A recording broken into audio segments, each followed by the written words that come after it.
گیا تھا تو ایک جملہ کہا، ایوہ الشام، اے شام والو سنو، اگر میں حسن اس مقام پر کھڑا ہو کر جہاں خلیفہ یا بادشاہ چاہتا ہے میں کھڑا ہو کے اپنے بارے میں کوئی گفتگو کروں تو سنو، حسو فحسو، اگر میں سال ہا سال بھی یہاں کھڑا رہوں اور وہ بیان کروں جو اللہ نے اپنے فضل سے ہمیں عطا کیا ہے تو سال ختم ہو جائیں گے، ما احسو، جو اللہ نے ہمیں عطا کیا ہے اس کا شمار نہیں ہو سکتا۔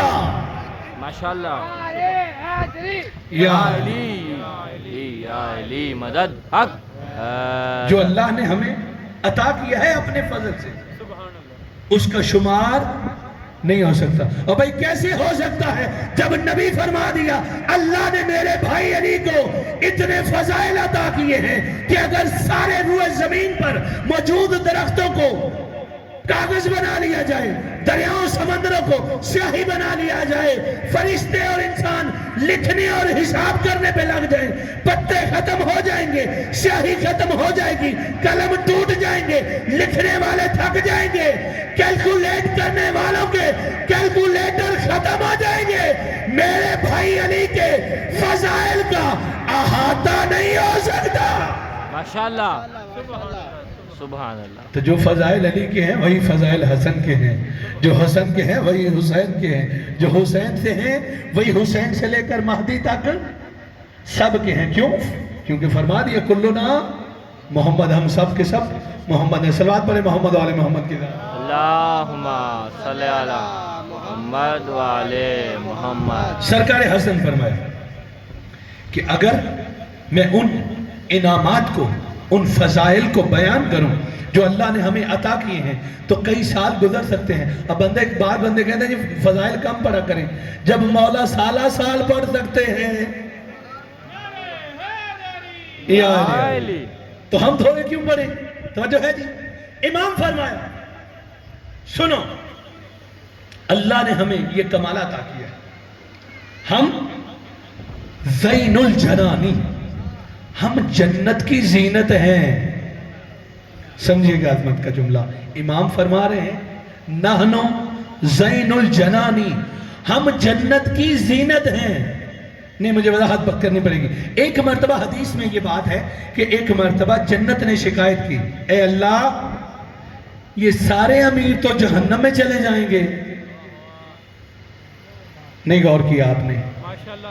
ابو لہب، ابو جہل، ابھی میں نام گنوا کے جا رہا ہوں نا، قارون، خزانے والے، دولت والے، طاقت والے، یہ سارے کے سارے امیر۔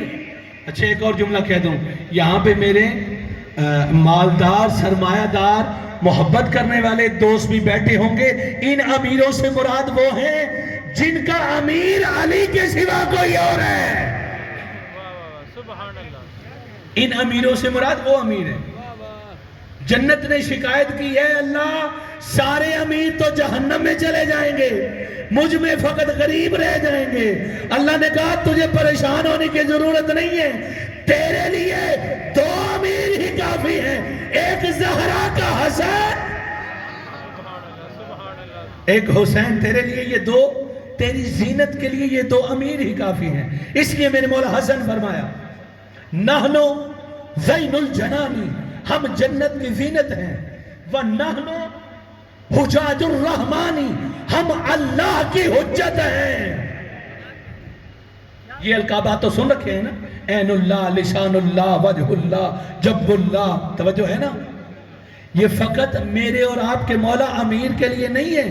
یہ جو پیچھے میں نے ابو ذر والی حدیث آپ کو تلاوت کر کے سنائی تھی، اس میں آسمانی فرشتوں کے بھی یہی کلمات تھے، آپ اللہ کی جانب بھی ہیں اور جنوب بھی ہیں، یعنی آپ اللہ کی سائیڈ بھی ہیں اور سائیڈ والے بھی ہیں۔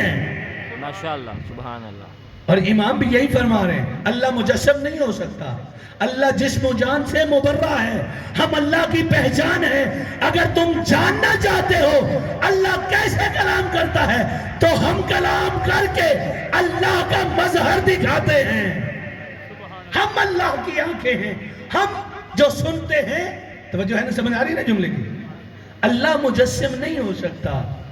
یہ جو ہستیاں ہیں یہ اللہ کے عجائبات کا مظہر ہے. ان سے ہمیں اللہ کی پہچان ہوتی ہے.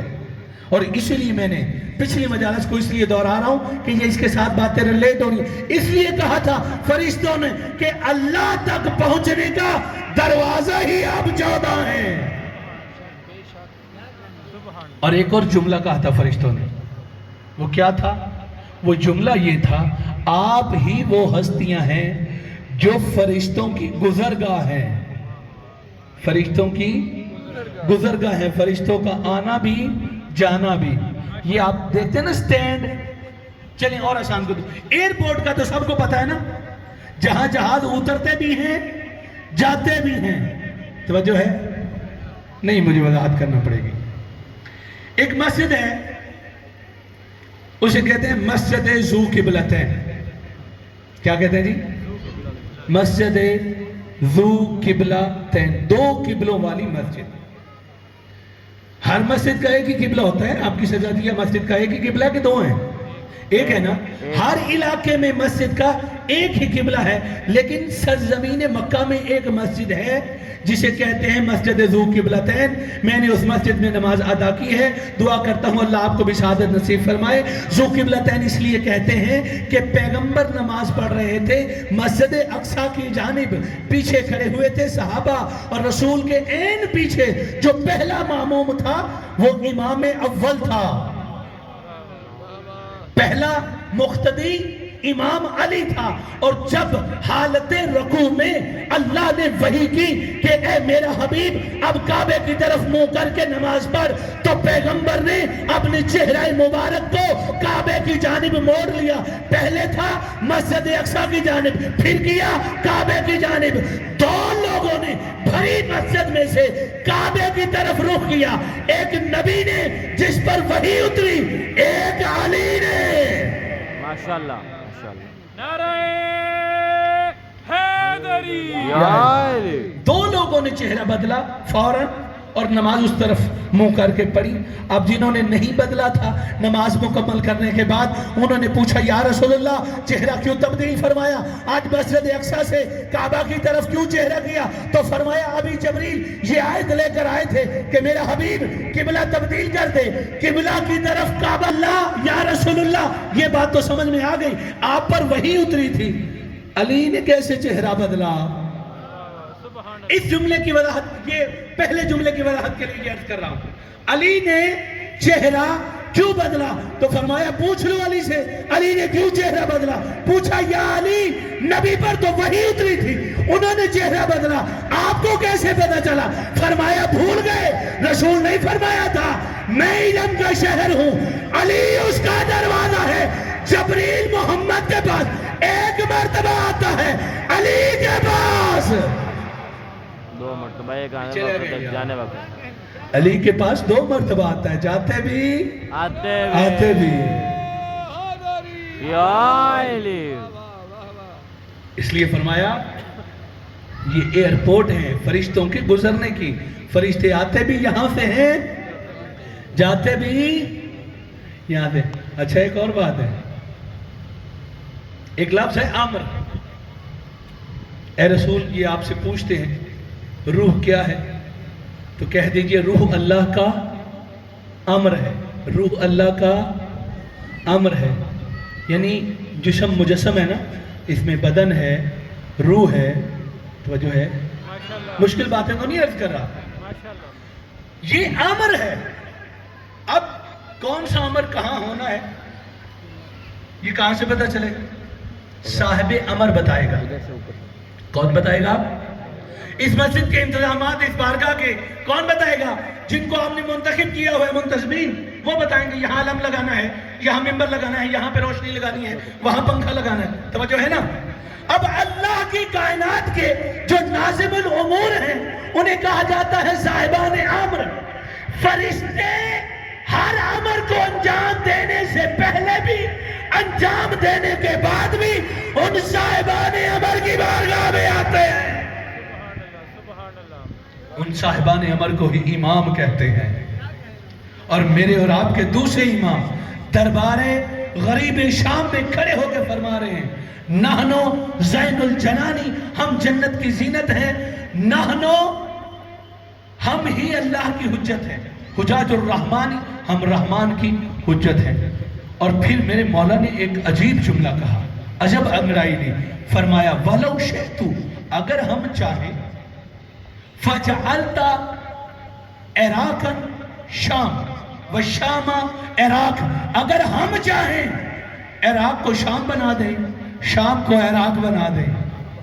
اوئے ہوئے، سائنس کے اسٹوڈنٹ سمجھتے ہیں، جنہوں نے جغرافیہ اور زمین کی بایوگرافی پڑھی ہوئی ہے، زمین کے اندر تہے ہیں، پلیٹیں، امام فرما رہے ہم چاہیں ادھر والی پلیٹیں ادھر کر دیں، ادھر والے تختے ادھر کر دیں، اور پھر فرمایا وَلَوْ شِئْتَ، اگر ہم چاہیں جَعَلْتَ رِجَالٌ امرأَاتَ، اگر ہم چاہیں مرد کو عورت کر دیں، عورت کو مرد کر دیں۔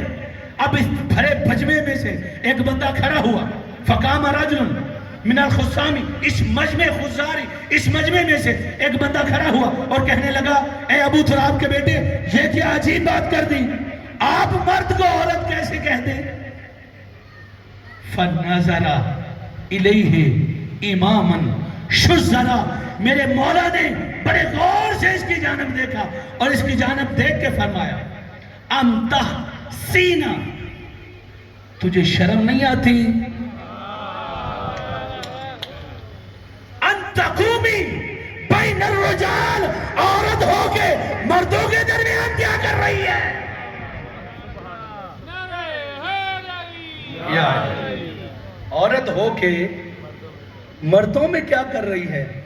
گھر سے جو تیار ہو کے آیا تھا سر جھکا کے چلی، اور جب جا رہی تھی تو میرے مولا نے پیچھے سے ایک جملہ کہا کہ سن، پریشان نہ ہونا، تو جا رہی ہے گھر، میں ہوں امام اور میں نے تیرا بندوبست کر دیا ہے، تیری زوجہ کو تیرا شوہر بنا دیا ہے۔ اب غریب شام کو غصہ آیا، ماحول تبدیل ہو گیا سارا کا سارا، جو ان کے اباؤ اجداد کے ترانے پڑھ رہے تھے، ان کی فضیلتیں بیان کر رہے تھے، وہ علی کے اس بیٹے کا ایک معجزہ دیکھ کر ششدر و حیران رہ گئے، ان کو وہ سارے ترنم بھول گئے اور وہ کہنے لگے واہ زہرا کے بیٹے واہ، اور سارے حسن کے قصیدے پڑھنے لگے۔ اب غریب شام کو غصہ آیا اور غصے کی حالت میں آگ کے کہا آپ کے پاس وقت تھوڑا ہے، فقط 5 جملوں کی اجازت ہے۔ کتنے جملوں کی جی؟ 5 جملوں کی اجازت ہے، آپ اپنی مدحت سرائی کر سکتے ہیں۔ فرمایا 5 جملے بھی بہت ہیں۔ اب دیکھیں گا امام کسے کہتے ہیں، امامت کا معیار کیا ہے، امام کس عزت و وقار کا مالک ہوتا ہے۔ میرے مولا فرمایا تو پوچھ رہا ہے نا کہ ہمیں اللہ نے کون سے کمالات عطا کی ہیں، تو سن، ان عرشتن سریری، اللہ کا عرش ہمارے سونے کی جگہ ہے۔ نہیں لطف لیا آپ نے؟ لوگ معراج پہ اعتراض کرتے ہیں نا، کرتے ہیں کہ نہیں؟ رسول معراج، رسول کا معراج پہ جانا اعتراض ہے، معترض ہے، تو میں کہتا ہوں اگر نانا اپنے نواسے سے ملنے معراج پہ چلا جائے تو اس میں شک والی کون سی بات ہے؟ عرش و سریری، اللہ کا عرش میرے سونے کا پلنگ ہے، تخت ہے، میرے آرام کرنے کی جگہ ہے۔ وَأَحْمَدُ ضَمِيرِي، میرے ضمیر کا نام احمد مرسل ہے۔ وَعَلِيٌّ أَمِيرِي، میرے امیر کا نام علی ہے۔ وَالْحُسَيْنُ وَزِيرِي، میرے وزیر کا نام حسین ہے۔ وَالْجَبْرِيلُ فَقِيرِي، ارے میرے غلام کا نام جبریل ہے۔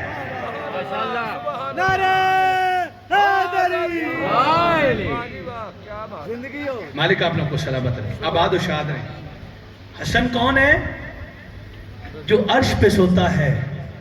آئیں پوری کائنات میں ہمیں جھوٹے سے جھوٹا، سچے سے سچا، ان 14 کے علاوہ کوئی دکھا کے تو دکھائیں کوئی بنا کے تو دکھائیں جو یہ کہہ سکے کہ میں نے فرشتے سے کبھی گفتگو کی ہے۔ خدمت لینا تو درکنار، جس پہ فرشتہ ایک بار آ جائے وہ بتانے کے قابل ہی نہیں رہتا۔ کیا رہتا ہے؟ جس کے پاس ایک بار فرشتے نے آ کے گفتگو کر لی کہ چل بھائی لینا یا تینوں، تو پھر وہ بتانے کے قابل نہیں رہتا۔ تو پھر ماننا پڑے گا نا کہ جو فرشتوں سے گفتگو نہیں کر سکتے وہ اور ہیں، اور جو فرشتوں کو امر دے سکے وہ اور ہیں۔ مالک آپ لوگوں کو سلامت ہے۔ سید الساجدین کی بارگاہ میں میرے مولا کے ایک محب آتا، ہر سال حج کرنے آتا، دور کا رہنے والا تھا، حج کر کے مدینے آتا اور رسول کے اس بیٹے کو تحائف دے کے جاتا۔ توجہ ہے؟ یعنی خمس دے کے جاتا۔ ایک سال گھر سے تیاری کر رہا تھا، جو اس کی بیوی نے کہا کہ سال بھر کماتا رہتا ہے، محنت مشقت کرتا ہے، اور جو مال و دولت تیرے پاس اکٹھا ہوتا ہے سال کے بعد گٹھڑی بناتا ہے اور جا کے اپنے مرشدوں کو دے آتا ہے۔ شکوہ کیا، اس نے کہا خبردار، اب یہ کہہ لیا ہے آئندہ ایسی بات، میرے مولا بڑے کریم ہیں، ان کی شان میں ایسی بات وہ کوئی ہمارے اس مال کے محتاج ہیں، وہ تو اللہ کی کائنات کے مالک ہیں۔ حج کے لیے آیا، حج کیا، حج کے بعد مدینے گیا، مولا کا سلام کیا، اور جتنے دن اس نے ٹھہرنا تھا ٹھہرا، جس دن آنا تھا اس دن مولا نے اس سے ایک خدمت لی۔ توجہ کیجئے گا، میرے اور آپ کے چوتھے مولا امام زین العابدین علیہ السلام نے اپنے اس مومن سے ایک خدمت لی۔ خدمت کیا تھی؟ حالانکہ امام اس کی خود خدمت کرتے رہے۔ خدمت کیا لی؟ امام نماز پڑھنا چاہیے اس کے سامنے، ارادتاً یہ اٹھا، اس نے پانی والا جام لیا، مولا میں وضو کرواتا ہوں۔ امام فرمائے کروا۔ سیدادہ تشریف لے آئے ہیں، ان کی اور تمام مومنین و مومنات کی صحت و سلامتی کے لیے بلند صلوات۔ اللہم صلی علی محمد و علی محمد۔ آفتابہ لے آیا، برتن لے آیا، امام فرمایا، اس نے ہاتھوں پہ پانی ڈالا۔ میرے مولا نے پوچھا کیا ڈالا میرے ہاتھوں پہ؟ عرض کی فرزند زہرا پانی۔ امام فرمایا جب میرے ہاتھوں سے گرا ہے تو نیچے دیکھو۔ جب اس نے نیچے دیکھا تو وہ پانی نہیں تھا، وہ سبز زبرجد تھے۔ امام فرمایا پھر پانی ڈالو، اس نے پھر پانی ڈالا۔ امام پوچھا کیا ڈالا؟ عرض کی پانی۔ فرمایا نیچے دیکھو، نیچے دیکھا تو سرخ یاقوت۔ پانی ڈالتا گیا، ڈھیر لگتے گئے، جب ڈھیر لگ گئے تو میرے مولا نے ہاتھ پیچھے کیے، اس سے برتن لیا اور کہا آبا کا دامن پھیلا۔ یہ سمجھا نہیں تھا، آبا کا دامن پھیلایا، سارے موتی وہ قیمتی تحائف اس کی آبا میں بند کر کے کہا جا میری طرف سے اپنی بیوی کو تحفہ دے دینا۔ ہاتھ جوڑے، مولا معاف کرنا، غلطی ہو گئی، وہ نہ سمجھ ہے، عورت ہے، نادان ہے۔ امام فرمایا کوئی بات نہیں، یہ تحفے ہماری طرف سے اسے، وہ جو کہتی ہے ہر سال آپ لے کے جاتے ہو، جاؤ یہ اتنے عطا کیے ہیں۔ اچھا مقصد کروں، سیدادہ تشریف لے آئے۔ اب اس نے کہا جب گئے تحفے ملے، اب وہ کیسے رہ سکتی تھی؟ کہا اگلی بار اکیلے نہیں جانا، مجھے بھی لے کے جانا ہے۔ آگے جی اگلے سال حج کے لیے، حج کیا، اور جب آ رہے تھے امام کے بیت الشرف کی طرف، رستے میں اچانک بیوی بیمار ہوئی، روح پرواز کر گئی، خیمہ ادھر ہی چھوڑا، بیوی کو ادھر ہی چھوڑا، اور آ گیا امام کی بارگاہ میں، سلام کیا۔ امام فرمایا آج پریشان آیا ہے، پہلے خوش چہرے کے ساتھ آتا تھا، آج غمگین چہرے کے ساتھ ہے۔ عرض کرتا ہے فرزند زہرا میں اکیلا نہیں آیا تھا۔ امام جانتے ہیں، اس سے پوچھنا چاہ رہے میں اکیلا نہیں آیا تھا، میری بیوی ساتھ آئی تھی، تو امام فرمایا ساتھ لایا کیوں نہیں ہے؟ کہتا ہے وہ مر گئی ہے۔ میرے مولا فرمایا جا اسے لے کے آ، جا اسے لے کے آ۔ اب یہ سمجھا نہیں، میرے مولا نے اسے کہا کیا ہے، دوڑ کے گیا، کہ میں اس کو اس کی میت کو اٹھا کے امام کے سامنے لاتا ہوں، لیکن جب خیمے میں پہنچا تو دیکھا بیوی تیاری کر کے بیٹھی ہوئی تھی، کہاں چلا گیا تھا؟ امام کی بارگاہ میں جانے میں دیر ہو رہی ہے، اب پہنچے امام کی بارگاہ میں۔ اب مومن ملنگ تو ہر سال سیدوں کی زیارت کو آتا تھا، مومنہ کبھی نہیں آئی تھی، یہ آ رہی تھی پہلی مرتبہ۔ جو لطف لے رہے ہیں وہ میری بات کی تائید کریں گے۔ جب پہنچے دربار امامت میں تو اس نے آگے بڑھ کر سلام کرنا تھا پہلے، لیکن یہ حیران و ششدر رہ گیا۔ اس کی بیوی نے خود سے بھرے مجمع میں پہچان کے مولا کو سلام کیا۔ جب اس کے پاس آ کے کھڑی ہوئی تو اس نے پوچھا، میں نے تجھے بتایا نہیں، تجھے پتا کیسے چلا کہ یہ میرے امام ہیں؟ کہتی ہے تیرے بتانے کی ضرورت ہی نہیں ہے۔ پوچھا کیوں؟ ضرورت کیوں نہیں ہے؟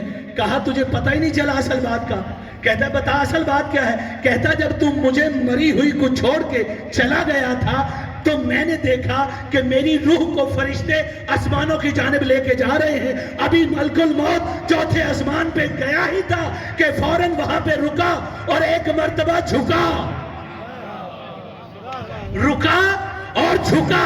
کہتا ہے سامنے سے کسی نے حکم دیا کہ واپس پلٹ جا، تجھے نہیں پتا یہ میری زیارت کے لیے آ رہے ہیں۔ کہتا ہے میری روح کو، کہتی ہے میری روح کو میرے بدن میں پلٹایا گیا، اور جب ہم پہنچے تو میں نے دیکھا جس نور نے ملک الموت کو امر دیا تھا یہی تو ہے حیدری۔ امام وہ ہوتا ہے جو فرشتوں پر امر کا اختیار رکھتا ہو، اور یہ امر امامت ہی ہے جو آپ زندہ ہیں، یہ اختیار امامت ہی ہے، یہ نظر امامت ہی ہے جو آپ اور میں سانس لے رہے ہیں۔ 12ویں آقا و مولا فرماتے ہیں اگر ہم ایک لمحے کے لیے اپنی نظر محبت آپ محبان سے ہٹا لیں تو جو زمانہ آپ کو تباہ کر دے۔ اگر آپ کو ابھی سمجھ نہیں آئی تو سمجھا دیتا ہوں۔ 200-250 سے زیادہ ملک ایک طرف اکٹھے ہو کے اکیلے علی کے بیٹے علی خامنائی پر بمباری کرتے رہے، اور یہ چاہتے تھے علی کے چاہنے والوں اور علی کی اولاد کو ختم کر دیں، لیکن زمانے نے دیکھا وہ 200-250 اٹامک پاور اور سرمایہ والے ملک بے بس ہو کے شکست تسلیم کرتے ہوئے یہ کہنے پر مجبور ہے کہ کوئی تو ہے جو علی کے شیعوں کی حفاظت کر رہا ہے، وہ کوئی اور نہیں ہے، وہی صاحب الامر ہے، آپ کا اور میرا مولا امام زمن ہے۔ امامت کی یہ ذمہ داری ہے وہ شیعوں کو بچائے، امام کی یہ ذمہ داری ہے وہ اسلام کو بھی بچائے، وہ دین کو بھی بچائے، وہ قرآن کو بھی بچائے۔ حسین نے وعدہ جو کیا ہے اور اللہ نے قرآن میں کہہ دیا فَدَيْنَهُ بِذِبْحٍ عَظِيمٍ، میں اس اسلام کو میں بچاؤں گا، اپنے جوان بھی دوں گا، اپنے بھائی بھی دوں گا، اپنے بیٹے بھی دوں گا۔ توجہ ہے سامعین؟ آپ نے سارا دن علم اٹھایا ہے نا، یہ جو جلوس مجھے بتایا گیا علم کا جلوس ہے نا شکر بھائی، مہندی کا، شہزادہ قاسم کی مہندی کا جلوس تھا، آگے آگے علم تھا نا، آگے آگے علم تھا نا۔ حسین 61 ہجری میدان کربلا میں ہی مصروف جہاد نہیں تھے، حسین آج بھی مصروف جہاد ہے، فرق اتنا ہے کل پرچم عباس کے ہاتھ میں تھا، نہیں سمجھے جملے کی عظمت کو، آج عباس کے غلاموں کے ہاتھ میں ہے، آج بھی حسین مصروف جہاد ہیں۔ اور جب یہی پرچمدار اجازت لینے کے لیے آیا نا میرے اور آپ کے آقا و مولا کے پاس اور کہا فرزند زہرا اس غلام کو بھی موت کی اجازت دے دے، تو رویا ہے زہرا کا لال اور رو کے کہتا ہے عباس تو میری فوج کا جرنیل ہے۔ عباس نے نظر الی شمال، کبھی دائیں دیکھا کبھی بائیں دیکھا اور دیکھ کے کہا فرزند زہرا وہ فوج تو دکھا جس کا عباس جرنیل ہے۔ فرمایا عباس ویر تیری اجازت میرے پاس نہیں ہے، تیری اجازت اس کے پاس ہے جو مدینے سے تیرے سہارے پہ چلی، جنہوں نے ہائے بلند کیا زدارو، سارے ہائے بلند کرتے آنا۔ آ گئے میرے مولا عصمت کے دروازے پر، اور دروازے کے باہر کھڑے ہو کے شریف غلاموں کی طرح آیا تطہیر کی تلاوت کی۔ زہرا کی بیٹی نے کہا اماں فضا ذرا باہر دیکھنا، میں بھولتی ہوں یا بابے کے لہجے میں بولنے والا غازی ہے۔ کہا بی بی اجڑ گئی، آج عباس تیرے در کا سوالی بن گیا۔ کہا جلدی سے میرے بھائی کو بلائیں۔ بلایا گیا، جناب عباس اندر آئے خیمے کے اندر، اور نیچے سر جھکا کے ادب سے کھڑے تھے۔ ایک مرتبہ میری مخدومہ نے کہا عباس عباس ذرا سر کو اٹھانا، میرے چہرے کی طرف دیکھ۔ عباس نے سر کو اٹھایا اور مخدومہ کے چہرے کی زیارت کی۔ میری مخدومہ نے اپنے ہاتھ بھائی کے گلے میں ڈال دیے اور کہا عباس ویر آج تو 32 سال کا ہے، میں 54 سال کی ہوں۔ عباس جب تو بہت چھوٹا تھا نا تو تو میرے پاس کھیلنے آتا تھا، میں تجھے لوریاں دیتی تھی، میں تیرا لباس تبدیل کراتی تھی، میں انگلیاں پکڑ کر تجھے چلنا سکھاتی تھی۔ عباس ایک مرتبہ تیری اماں نے پوچھا عباس کہاں گئے تھے؟ تو تو نے کہا اماں بہنوں کے ساتھ کھیلنے گیا تھا، تیری اماں منع کیا تھا۔ آج کے بعد بطول کی بیٹیوں کو آقا زادی کہنا، امام زادی کہنا، مرشد زادی کہنا، وہ بطول کی بیٹیاں ہیں، تو کنیز کا بیٹا ہے۔ عباس اس کے بعد تو نے آنا بند کر دیا تھا۔ عباس تجھے یاد ہے؟ ہاں بی بی مجھے یاد ہے۔ فرمایا عباس تب میں خود تجھے لینے جاتی تھی اور خود لا کے کھلاتی تھی۔ عباس تجھے میں نے پالا ہے۔ عباس ایک بات اور سن لے، جب میں چھوٹی تھی ایک جملہ بتایا عباس کے بچپنے کا، ایک جملہ کہا اپنے بچپنے کا۔ کہا ایک مرتبہ میں چھوٹی تھی، میں اپنے بابا کی آغوش میں بیٹھی تھی، ہوا چلی اور میرے سر سے دوپٹہ سرک گیا۔ امیر المومنین میرے بالوں پہ بوسہ دیا اور دوپٹہ میرے سر پہ دے کے کہا زینب دوپٹہ سنبھال کے رکھا کر میری لاڈلی، تیرے سر پہ چادریں قائم رہنی چاہیے۔ میں نے پوچھا بابا میرے تو بڑے بھائی ہیں، میں تو 18 بھائیوں کی بہن ہوں، میرے دوپٹے کو میرے پردے کو بھی کبھی کوئی خطرہ ہو سکتا ہے۔ عباس بابا نے اس وقت کہا تھا زینب کوئی وقت آئے گا زینب تیرا پردہ غیر محفوظ ہوگا۔ میں نے پوچھا بابا میرے بھائی کہاں ہوں گے؟ فرمایا شہید ہو جائیں گے۔ رو کے میں نے کہا تھا بابا اگر اکیلا عباس رہ گیا نا میرے پردے کو کچھ نہیں ہوگا۔ عباس جب سے تو موت کی اجازت مانگ رہا ہے مجھے بابا کی وہ بات یاد آ رہی ہے، تو مجھ سے موت کی اجازت مانگ رہا ہے، بتا میرے پردے کا کیا ہوگا؟ رو کے کہا بی بی تیرے پردے کا خدا حافظ۔ اللہ داروں مل گئی اجازت، آ گئے عباس۔ بس 2 جملوں کی اور رحمت ہے۔ جب چلنے لگے نا خیمے سے تو بی بی نے تمام بیویوں کو اکٹھا کیا، معصومہ نے تمام بچیوں کو اکٹھا کیا، معصومہ سکینہ نے بچوں کو اکٹھا کر کے جام ان کے ہاتھوں میں دیے، چچا پانی لینے جا رہے ہیں، چچا ابھی پانی لے آئیں گے، تم سب کی پیاس مٹ جائے گی۔ اجازت خود لے کے دی، بیویوں نے حالہ بنایا اور ہر کوئی